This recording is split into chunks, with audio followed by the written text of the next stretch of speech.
वालेकुम। वालेकुम अस्सलाम। क्या कैसे हाल है भाई? हैं? अल्हम्दुलिल्लाह, आप बताएं, खैरियत से? अल्हम्दुलिल्लाह। आज तो मीटिंग से अभी फारिग हो चुके हैं और फारिग होके हम तो जा रहे हैं हेड ऑफिस। तो हमारे साथ आज मौजूद थे एक हमारे मशहूर हस्ती हैं, वैसे तो इनको कोई तारुफ के किसी के मोहताज नहीं। इनका नाम है उमर अज़ीम ख़ान साहब। तो हमने सोचा चलें आज इनसे कुछ गपशप करते हैं और इनके करियर की जो जर्नी रही वो कैसी रही उसके बारे में पूछते हैं। और पाकिस्तान में क्या इनको ग्रोथ मिली या ये कुछ हासिल नहीं कर सके अपने करियर ग्रोथ में। तो जी उमर अज़ीम ख़ान साहब, कैसे हैं आप? अल्हम्दुलिल्लाह, आप बताएं। अच्छा जी, पाकिस्तान ने कुछ दिया या लिया आपसे? पाकिस्तान ने बहुत कुछ लिया भी है और बहुत कुछ दिया भी है, दोनों चीज़ें हैं। अच्छा, और पाकिस्तान ने क्या लिया पहले तो ये बताएं आप। पाकिस्तान ने मुझसे मेरे बहुत अच्छे दोस्त, मेरे रिलेटिव ले लिए। यानी ये कि पाकिस्तान के हालात कुछ ऐसे हो गए कि लोग ओवरसीज़ हो गए, अपने ही जो है वो पराए हो गए। अपने ही पराए हो अपने गए। ही पराए हो गए, मेरे स्कूल के फ्रेंड्स स्पेशली। और बिल्कुल। जो कहते थे पाकिस्तान जिंदाबाद, कभी मर के भी पाकिस्तान नहीं छोड़ेंगे, आज वो अब हमारे साथ नहीं है, वो बाहर रह रहे हैं।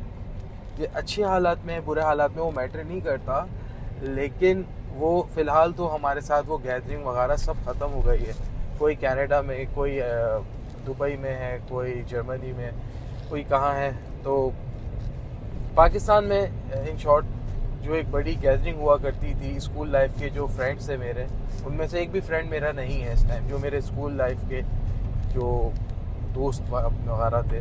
तो वो अच्छा, शुरू से ही निकल और गए। पाकिस्तान ने आपको क्या दिया? पाकिस्तान ने क्या दिया है, ये सवाल तो खैर अल्हम्दुलिल्लाह पाकिस्तान के अंदर जो लग्जरीज हैं वो कहीं पर भी नहीं है। क्योंकि खैर बॉस, मैंने आपके साथ भी ट्रैवलिंग करी है, एक नहीं दो नहीं, मेरे ख्याल से हम दोनों ने मिलके एक साथ 4-5 कंट्रीज विज़िट जी। किए हैं। और मैं इसके अलावा मैं अकेला भी अपनी फैमिली के साथ काफ़ी जगहों पे विज़िट किया है। जो लाइफ स्टाइल पाकिस्तान में है वो life style I don't think so कहीं और होगा।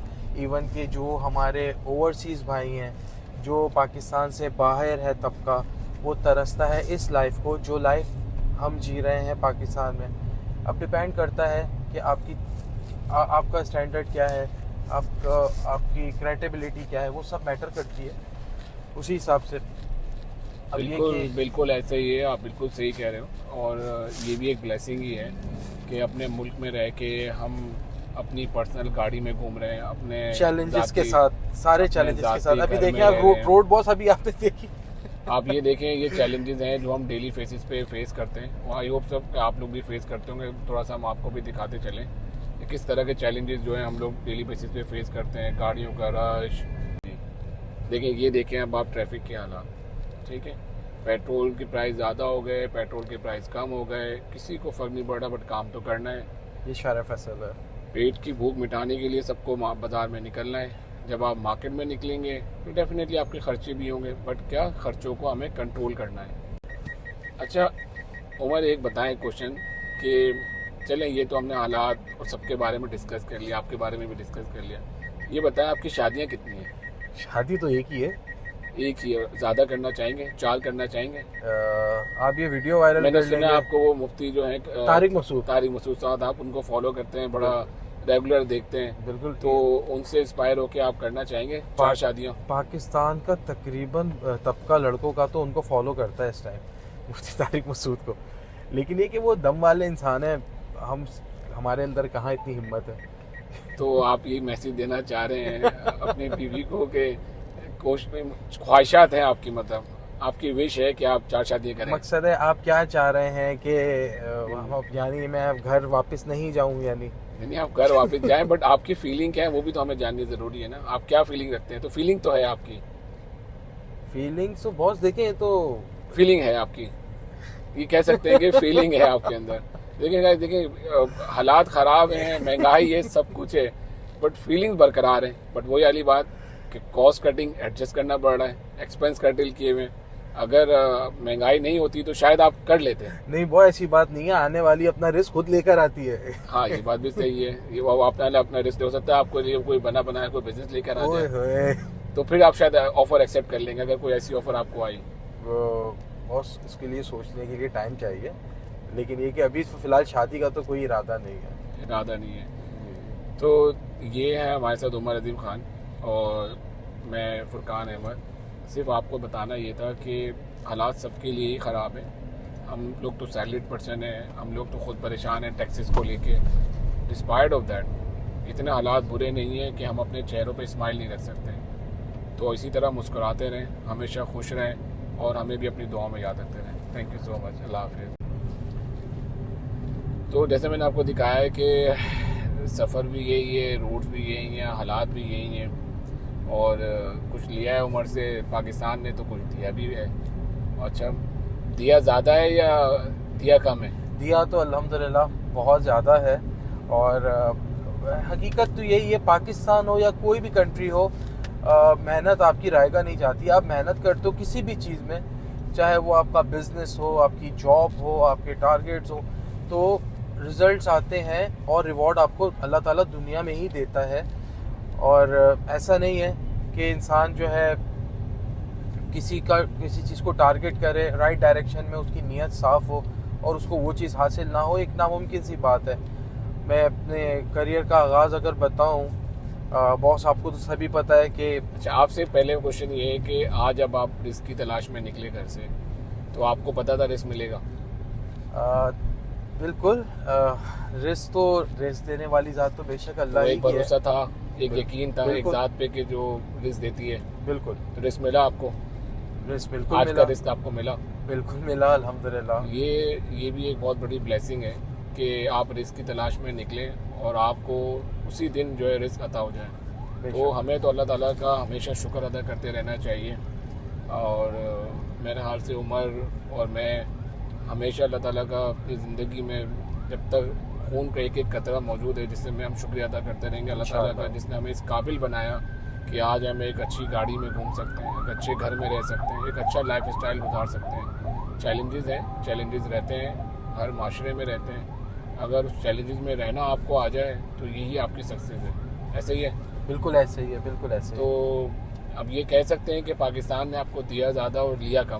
बिल्कुल ऐसा ही है, पाकिस्तान ने वो बहुत कुछ दिया है, पाकिस्तान में रह रहे हैं और आज भी लाइफ टाइम ज़िंदगी भर पाकिस्तान में ही रहने का इरादा है। आपने कभी सोचा मुल्क से बाहर जाने का? नहीं, हाँ जाने का बहुत सोचा, घूम कर वापस आने का, मरना इसी मिट्टी में दफन होना है इंशाल्लाह। आपने क्यों नहीं सोचा कि आप किसी और कंट्री में जाके रह लें? नहीं, बिल्कुल भी नहीं। मैंने आपको पहले बताई ये बात कि हमारी बॉडीज और हम लोग इस तरह मॉडिफाई हो गए हैं इस लाइफ साइकिल के अंदर, इतना रज बस गए कि हम बाहर की लाइफ के अंदर एडजस्ट होना हमारे लिए अब थोड़ा मुश्किल हो जाएगा।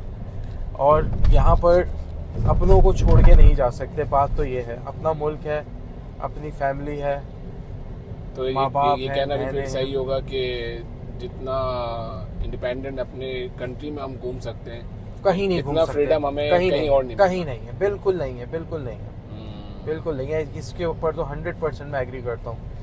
हाँ, ये है कि कराची के अंदर, स्पेशली मैं कराची की बात करूँ तो कराची में स्नैचिंग और ये इस तरह के थोड़े मामला तो जिंदगी में लगे। हाँ, लेकिन ये सिर्फ कराची में ही नहीं है बल्कि अदर कंट्रीज में भी हैं। अदर कंट्रीज हाँ, में भी लेकिन पाकिस्तान के हवाले से बात करूँ, Islamabad, Lahore, specially in KP के पेशावर वगैरह, या उसके ऊपर हम जाते हैं, हम टूरिस्ट कंपनीज, हम जहाँ टूर वगैरह करते हैं बहुत, वहाँ पर तो ये भी नहीं है, ज़ीरो क्राइम है वहाँ पर। हमने देखा है वहाँ लोग खुलेआम घूम रहे हैं और वहाँ पर किसी किस्म का, मैंने तो कि सवात वगैरह में कोई सबसे बड़ी अचीवमेंट, हमने एक साथ हज किया था, सबसे बड़ी अचीवमेंट तो वो थी ना। लेकिन गाइस, ये जो उमर ने बात बोली, इसको हम एक पहलू से देखते हैं कि ज़िंदगी में अल्हम्दुलिल्लाह कम उम्री में ही हम कह सकते हैं कि अल्लाह ताला ने उमर को भी और मुझे भी हज की सआदत से भी नवाज दिया। सो अब मुझे एक बात बताएं, ज़िंदगी में इसके अलावा आपको और क्या चाहिए? आप अल्लाह का शुक्र अदा करते रहें कि अगर आपके घर में 3 वक्त का खाना आपको पाबंदी से मिल रहा है, आपके बच्चे अच्छे स्कूल में जा रहे हैं, आप एक अच्छा लाइफ स्टाइल गुजार रहे हैं। अगर आप बहुत अच्छा नहीं, अगर आप एक एवरेज लाइफ स्टाइल भी गुजार रहे हैं, तो ये सब अल्लाह की नेमतों में से अता की एक नेमतें हैं और हमें हर वक्त इसका शुक्र अदा करते रहना चाहिए। फिर अगेन मैं वही बात आपको यहाँ मेंशन करूँगा कि हालात हमेशा अच्छे और बुरे रहते हैं। वक्त भी कभी हमेशा एक जैसा नहीं रहता, वक्त भी हमेशा तब्दील होते रहता है। जब वक्त तब्दील होता रहता है तो फिर हालात एक जैसे कैसे रह सकते हैं? हमें हालात और वक्त के साथ तब्दील होना पड़ेगा और अपने आप को तब्दील करना पड़ेगा। हो सकता है आज से 5 साल 6 साल पहले 7 साल पहले हम जो खर्चे करते थे वो अब ना कर पा रहे हैं महंगाई की वजह से, तो हमें अपने खर्चे कम कर लेने चाहिए। वो कहते हैं ना, जितनी चादर हो उतनी ही पाँव फैलाने चाहिए। अब जो चादर का साइज़ है उसी के मुताबिक अपने आप पाँव फैला लें। हमें चादर से ज़्यादा पाँव फैलाने की ज़रूरत है उमर? बिल्कुल भी नहीं। हमें चादर अपनी के अंदर लिमिट्स रह में के रहे, करना है। बिल्कुल अपने लिमिट्स में रहे बता। घर में आपके पास 2 गाड़ियाँ थी, अब आप एक गाड़ी में मैनेज कर लें। बिल्कुल पहले ऐसे। आप बड़ी गाड़ी में घूमते थे, अब आप छोटी गाड़ी अफोर्ड कर लें। पेट्रोल प्राइस बढ़ गई, तो अपने खर्चे कम करने हैं। खर्चे कम करेंगे तो ज़िंदगी अच्छी गुजर सकती है। ऐसे ही उमर। बिल्कुल ऐसी हो, बस ऐसी कंडीशन में पेट्रोल कैसे अफोर्ड करें? देखें सामने सब ट्रैफिक जैम हुआ हो।